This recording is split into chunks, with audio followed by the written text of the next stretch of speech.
Hey guys, it's Rob here, and today we have some really exciting news. If you haven't heard it yet, Sony has officially given us information on the PS5, which finally happened.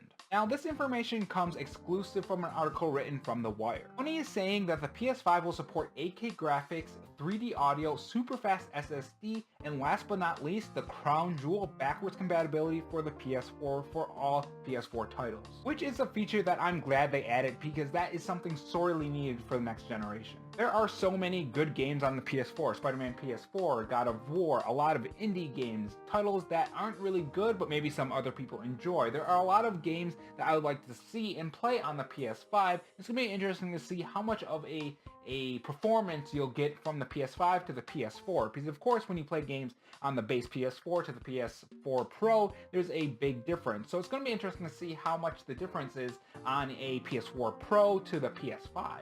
Now, Mark Cerny, who was a lead architect designer on the PS4, says there's all new hardware in the PS5. So there's a paragraph I want to read off, and it explains what's in the PS5. According to Mark Cerny, who served as a lead system architect on the PS4, the new console isn't just a spec boost upgraded from the PS4 like the PS4 Pro was.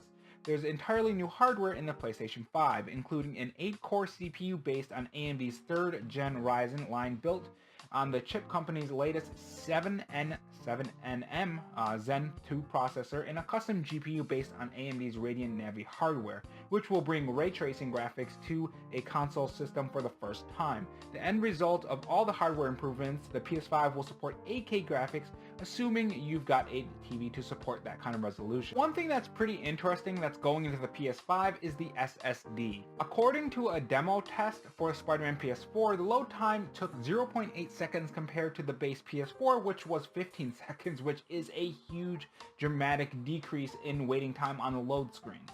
As for PSVR, there wasn't really any new information that Sony gave us on the next generation of PlayStation VR, but I do have a video talking about a patent that was recently filed that could hint at Sony trying something new in the PlayStation VR for PlayStation 5. If you want to click the little pop-up that happens, I think it's right here, you can click that and learn about that.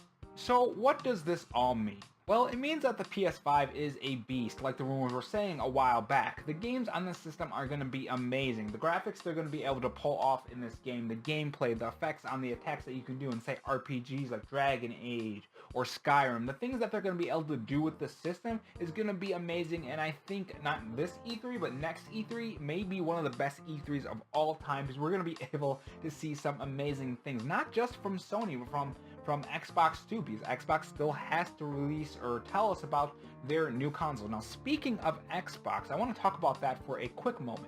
Now that Sony has told us about their next generation of console, the PS5, I think it's definitely possible that we're going to hear more about Xbox's side of the next generation, whatever they're going to be calling the next Xbox. I think they're definitely going to look at Sony and say, maybe we should tell the consumers about our next generation console too, so we don't get left behind. So I think we're definitely going to see something from Xbox about the next generation in the next couple days. I will be, of course, covering, so make sure you guys are subscribed for that, and tell me your thoughts on this in the comment section below, because this is sounding very good, especially for my favorite genre, RPGs. Tell me if this is something that interests you. Better graphics, better performance, lower loading screens, all that kind of great stuff that comes with the next generation of consoles. Tell me if this got you excited for the next generation, and I will see you guys in the next video.